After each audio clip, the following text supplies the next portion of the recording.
Whoa. I'm running short of words right now, but I cannot afford this because I have to speak.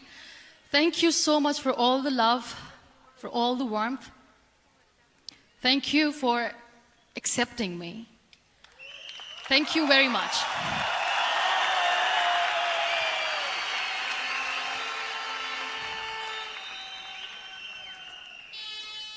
Well, I always start my talk with a disclaimer. And that disclaimer is that I've never claimed to be a motivational speaker. Yes, I do speak, but I feel more like a storyteller because wherever I go, I share a story with everyone. Well, it is a story of a woman whose perfectly imperfect life made her who and what she is today. It's the story of a woman who, in pursuit of her dreams and aspirations, made other people realize that if you think that your life is hard and you're giving up on that because you think your life is unfair, think again.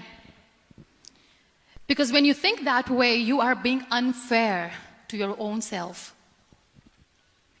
It's the story of a woman who made people realize that sometimes problems are not too big. We are too small because we cannot handle them.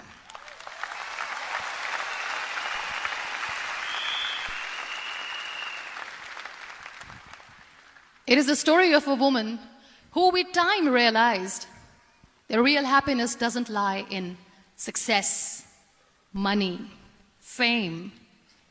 It lies within. Real happiness lies in gratitude. So I am here and I'm going to share the story of that woman. That is my story. The story of gratitude.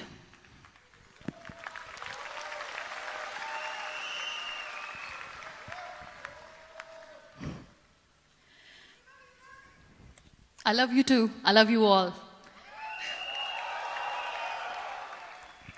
I believe in the power of words. Many people speak before they think. But I know the value of words. The words can make you, break you, they can heal your soul, they can damage you forever. So I always try to use the positive words in my life wherever I go. They call it adversity, I call it opportunity. They call it weakness, I call it strength. They call me disabled, I call myself differently abled. They see my disability. They see my disability, I see my ability. There are some incidents that happen in your life, and those incidents are so strong that they change your DNA. Those incidents or accidents are so strong that they break you physically. They deform your body, but they transform your soul.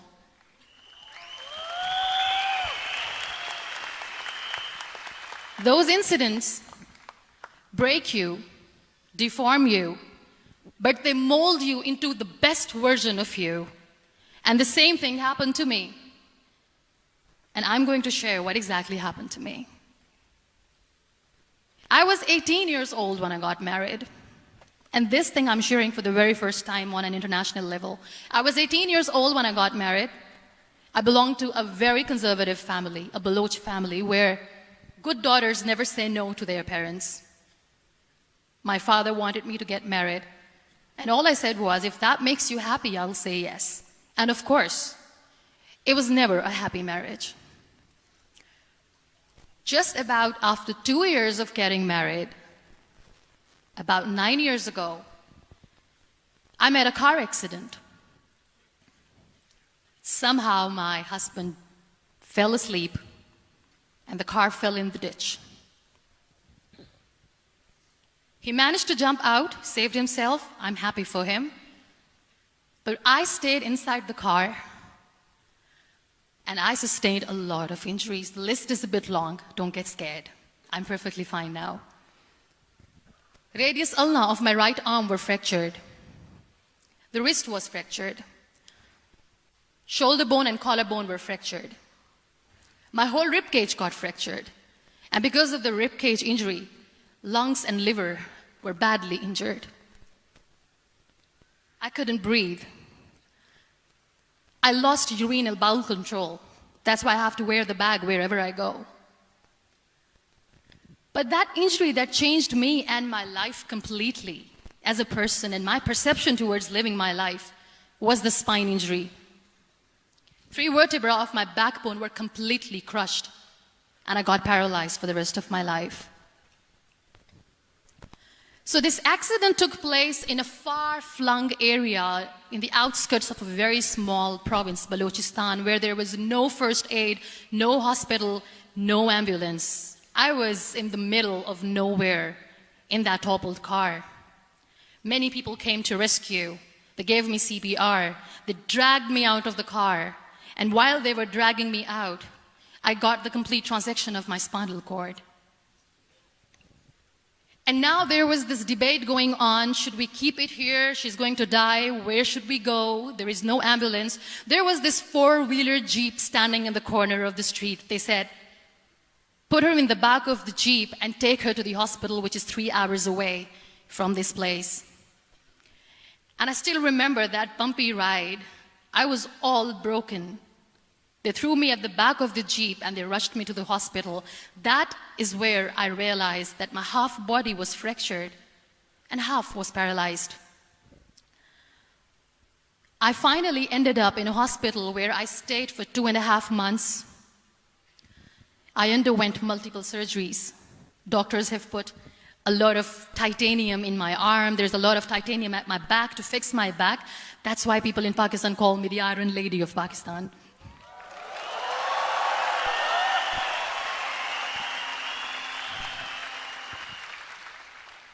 Sometimes I wonder how easy it is for me to describe all this all over again. And somebody has rightly said that when you share your story and it doesn't make you cry, that means you have healed.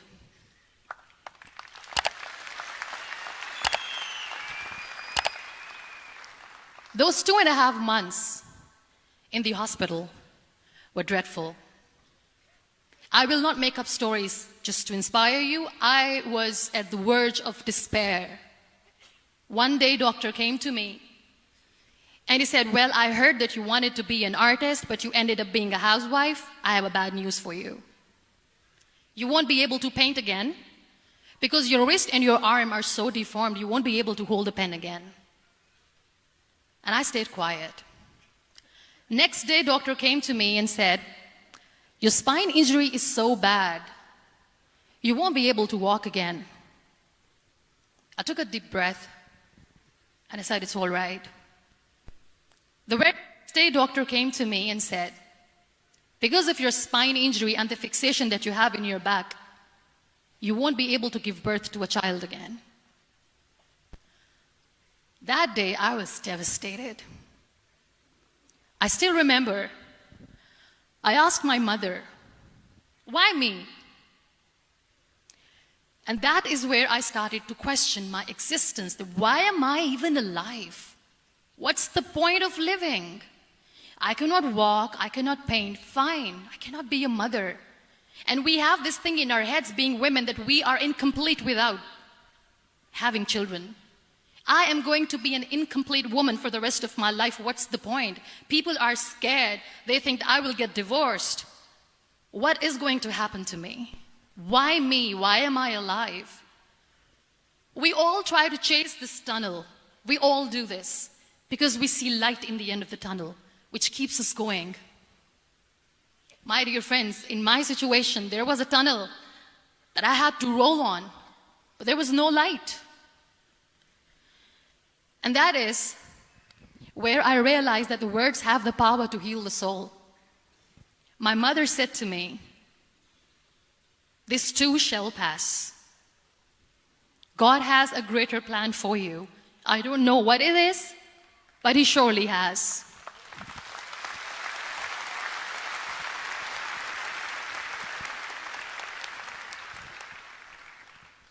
And in all that distress and grief, somehow or the other, those words were so magical that they kept me going. I was trying to put that smile on my face all the time, was hiding. It was so hard to hide the pain, which was there. But all I knew was that if I will give up, my mother and my brothers will give up too. I cannot see them crying with me.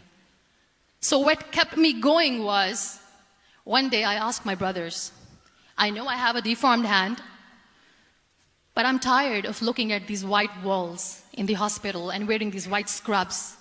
I'm getting tired of this. I want to add more colors to my life. I want to do something. Bring me some colors. Bring me some small canvas. I want to paint.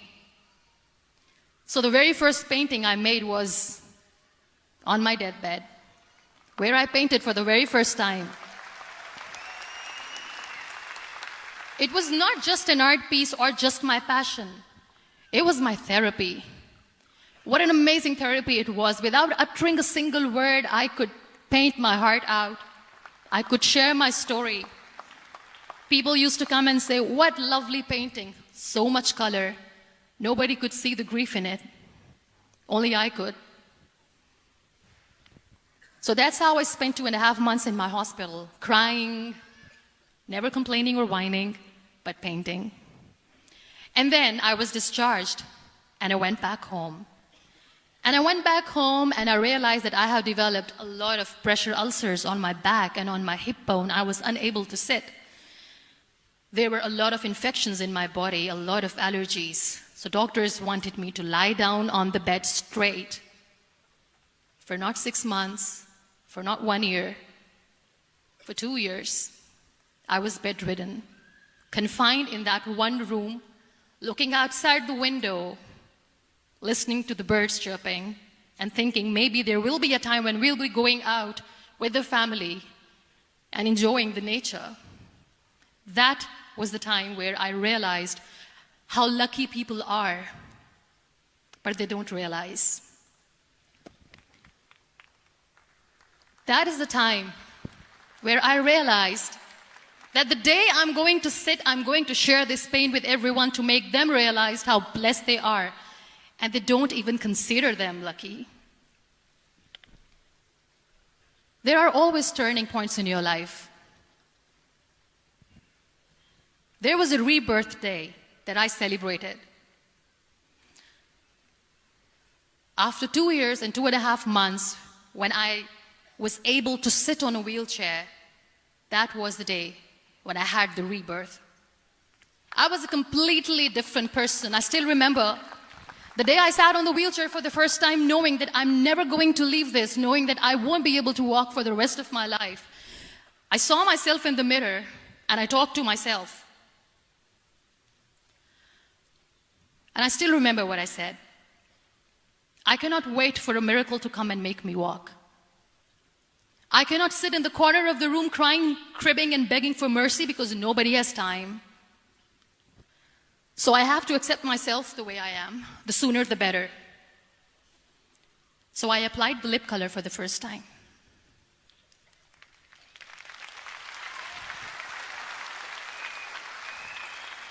And I erased it. And I cried. And I said, what am I doing? A person on a wheelchair should not do this. What will people say? Clean it up. I put it again. This time I put it for myself. Because I wanted to feel perfect from within.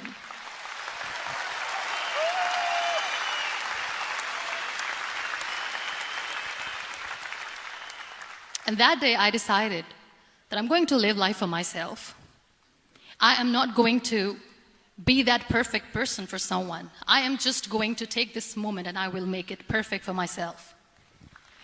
And you know how it all began? That day I decided that I'm going to fight my fears. We all have fears. Fear of unknown, fear of known, fear of losing people, fear of losing health, money. We want to excel in career, we want to become famous, we want to get money. We are scared all the time. So I wrote down one by one all those fears. And I decided that I'm going to overcome these fears one at a time. You know what was my biggest fear? Divorce. I couldn't stand this word. I was trying to cling on to this person who didn't want me anymore, but I said no. I have to make it work. But the day I decided that this is nothing but my fear, I liberated myself by setting him free. And I made myself emotionally so strong that the day I got the news that he's getting married, I sent him a text that I'm so happy for you and I wish you all the best. And he knows that I pray for him today.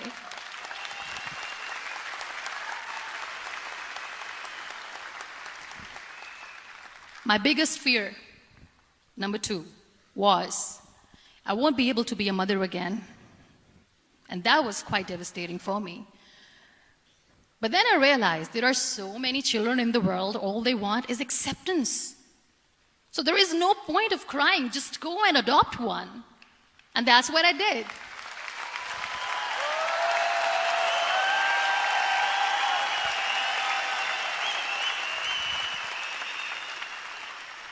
I gave my name in different organizations, different orphanages. I didn't mention that I'm on a wheelchair, dying to have a child. So I just told them that this is Muniba Mazari and she wants to adopt a boy or girl, whatsoever, but I want to adopt a kid.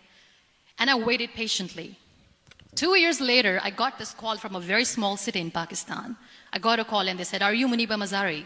There is a baby boy and would you like to adopt?"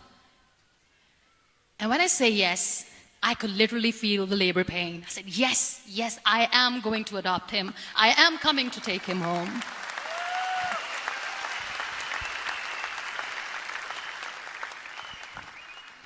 And when I reached there, the man was sitting and he was looking at me from head to toe. And in back of my head, I kept thinking that, oh my God, he is going to say she's on the wheelchair, she doesn't deserve it. How is she going to take care of him? And I looked at him and I said, do not judge me because I'm on the wheelchair. But you know what he said? He said, I know you will be the best mother of this child. You both are lucky to have each other.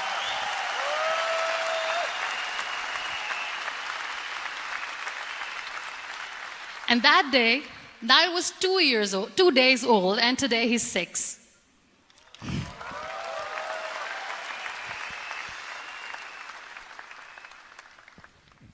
You'll be surprised to know another bigger fear that I had in me. It was facing people. I used to hide myself from people. When I was on bed for 2 years, I used to keep the door closed. I used to pretend that I'm not going to meet anyone, tell them that I'm sleeping. You know why? Because I couldn't stand that sympathy that they had for me. They used to treat me like a patient. When I used to smile, they used to look at me and say that, you're smiling, are you okay? I was tired of this question being asked, are you sick? Well, a lady yesterday at the airport asked me, are you sick? And I said, well, besides the spinal cord injury, I'm fine, I guess.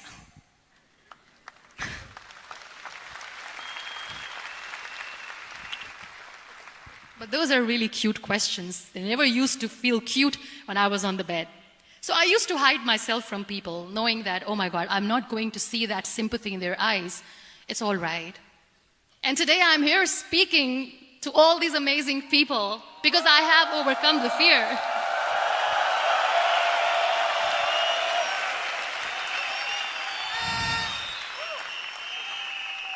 You know, when you end up being on the wheelchair, what's the most painful thing?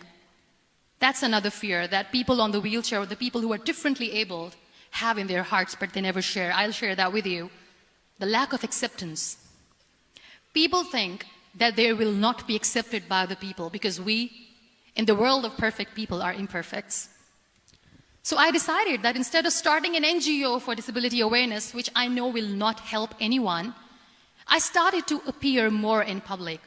I started to paint. I always wanted to. I have done a lot of exhibitions. I'm Pakistan's first wheelchair-bound artist. I have done a lot of modeling campaigns, different campaigns for brands like Tony and Guy.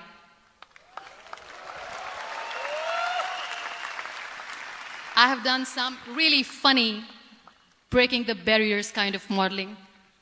There was this one by the name Clown Town where I became a clown because I know that clowns have hearts too.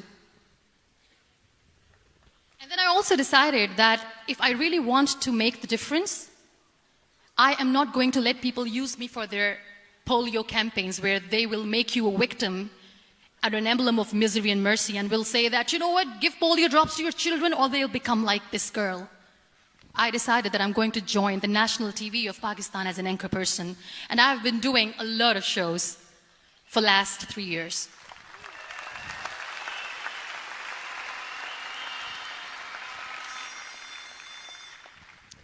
So when you accept yourself the way you are, the world recognizes you.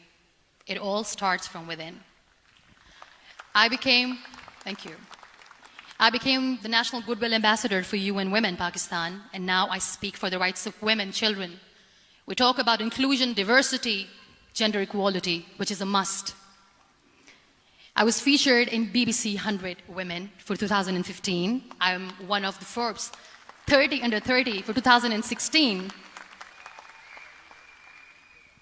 And it all didn't happen alone. You all are thriving in your careers. You have bigger dreams and aspirations in life. Always remember one thing.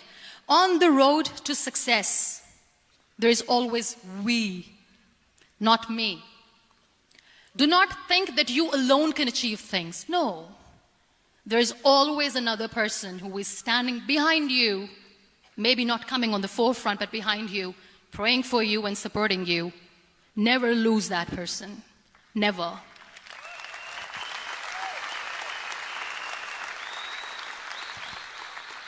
No matter how much I say that I couldn't find a hero, so I became one, I still want to recognize those 3 people in my life who literally changed my life completely, and I get inspiration from them every single day. Waleed Khan. Many people know about the terrorist attacks in Pakistan. We have lost many people. And I'm sharing this with a very heavy heart because we actually have lost a lot of people in this huge turmoil of terrorism. These people are barbarians. They do not see people. They're even worse than animals. They have killed people in mosques. They have killed people in churches, temples, even in schools. There was this terrorist attack in Army Public School, Peshawar, where these terrorists entered in an examination hall and they killed our children. And in that attack, that day, this beautiful boy, Waleed Khan, who was my hero, my real life hero, was the proctor who was taking care of the students, was keeping an eye on the students. Those barbarians shot him 3 times in the face, 5 times on his body, and he fell down. I was asked to give a talk in the school after a week of that terrorist attack. With a very heavy heart, I went there and I spoke. We sang a few national songs. I thought that maybe I've done my part, but deep inside, it was killing me. I could see children injured. I could see children sitting on the wheelchairs, looking at me, wondering, what next? What was our fault? Just because we were here to give examination, we have been shot. So many people, so many children lost their friends. Their classrooms were empty. The next day they went to the classroom. So this kid, Waleed Khan, I was asked that he is in a hospital right now, and you have to go and see him and motivate him and tell him that it's going to be okay. And when I saw Waleed Khan coming on the wheelchair for the first time in front of me, his face was all deformed. His leg was fractured, his arm was fractured. He couldn't talk, he lost his teeth. He cannot sneeze, he cannot smell. He cannot eat. And I kept thinking, what should I say? That everything is going to be all right? No, nothing is all right. And while I was juggling with the words, what to say, what not to say, this beautiful child, Waleed Khan, came to me and he said, "Are you Muniba Mazari?" I said, "Yes." He said, "Baji, let's take a selfie."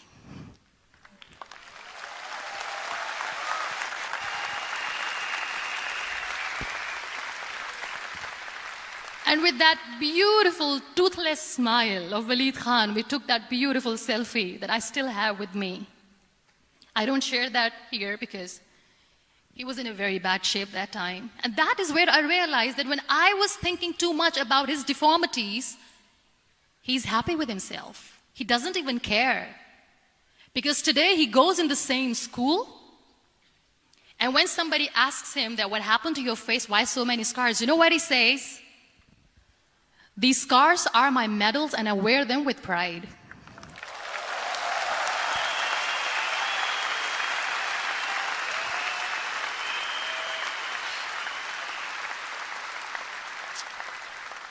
And how beautifully he says the terrorists wanted me not to study. I am going to study. I will become a doctor one day. And this is my way of taking revenge from those terrorists. Another real-life hero, of course, my son. His name is Nile, N-I-L-E, River Nile. I learned so much from this kid. The first and foremost thing is patience.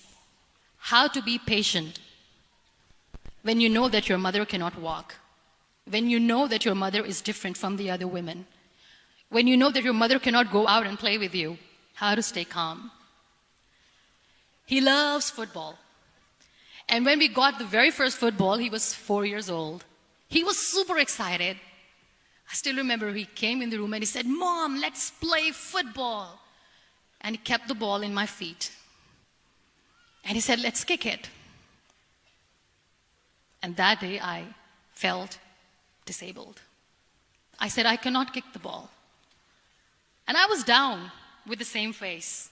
He looked at me and he said, "Well, that's all right. Your legs are not working, but your hands do. Let's play catch the ball."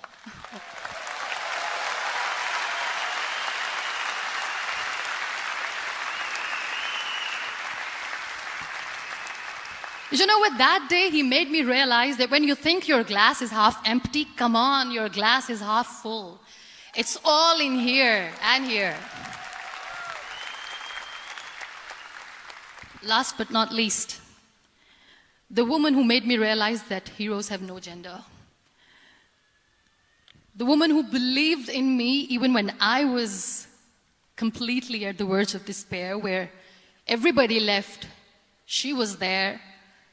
And every time I looked at her, without saying anything, she used to look at me and said, "This too shall pass. God has a bigger plan. And one day you will say that, oh my God, that is why God has chosen me." She never cried in front of me. She has always said that there will be haters, there will be naysayers, there will be disbelievers, and then there will be you proving them wrong. My mother.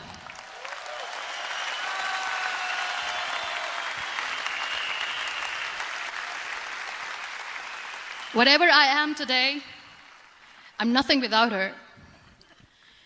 I'm nothing without her. Thank you, Mama. I wish you were here. Thank you for making me who I am today.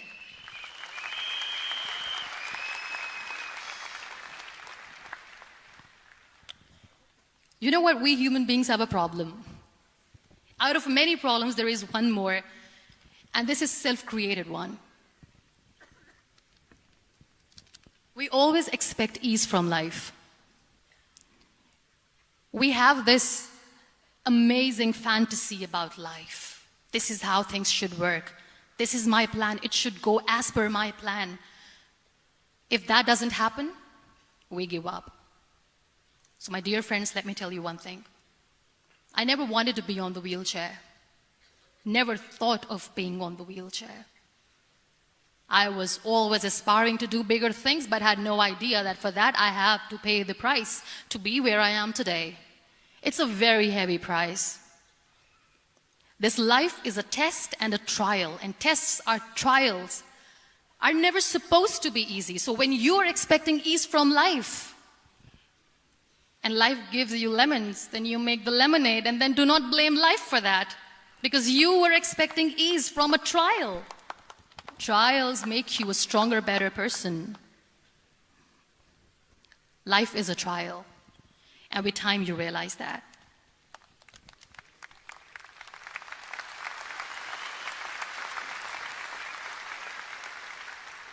It is okay to be scared. It is okay to cry. Everything is okay, but giving up should not be an option. They always say that failure is not an option. Failure should be an option, because when you fail, you get up, and then you fail, and then you get up, and that keeps you going. That's how humans are strong.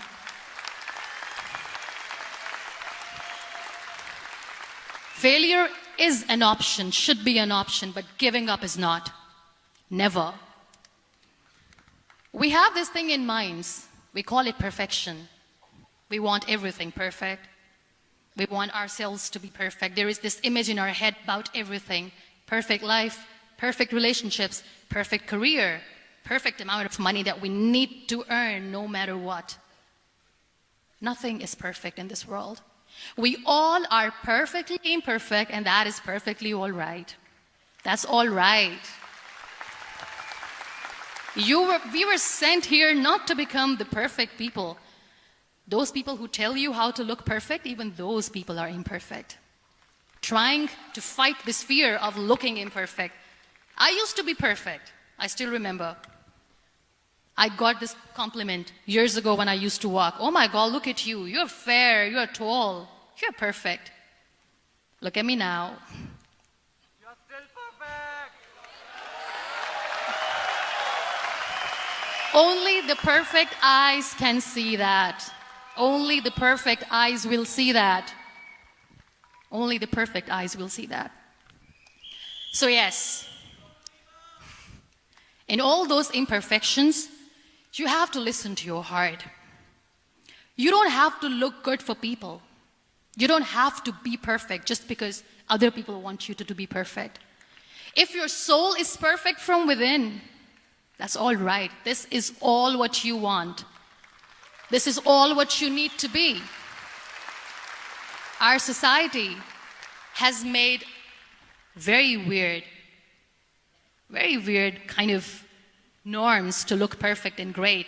For men, it's different. For women, it's different. We think too much about what people say.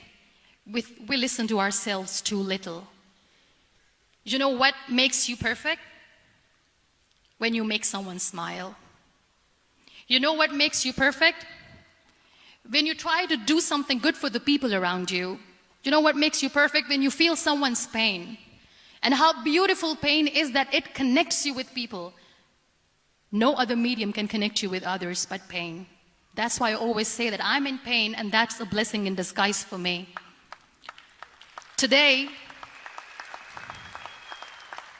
just because I'm in pain and I'm on the wheelchair, I work for children.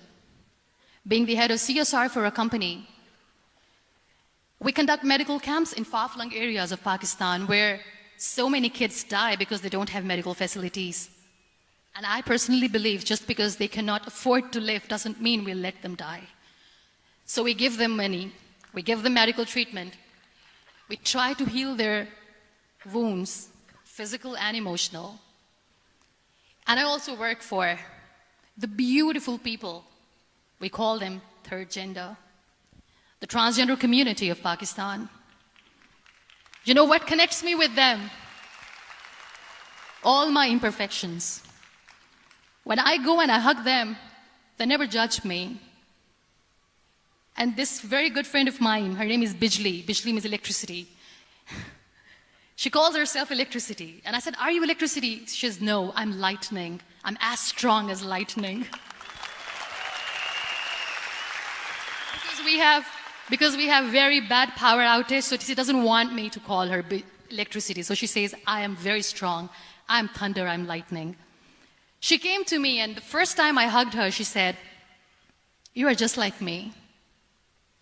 And I said, yes, I am like you. Because to people, we are so imperfect. So how beautiful these imperfections are, that because of these imperfections, you can connect with people. Then why are we all running after being perfect? What's the point?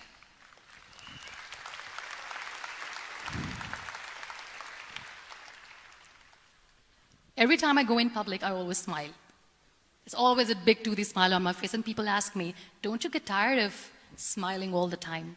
What's the secret? I always say one thing, that I have stopped worrying about the things that I have lost, the people that I have lost. Things and people who were meant to be with me are with me. And sometimes, somebody's absence makes you a better person. Cherish their absence. It's always a blessing in disguise.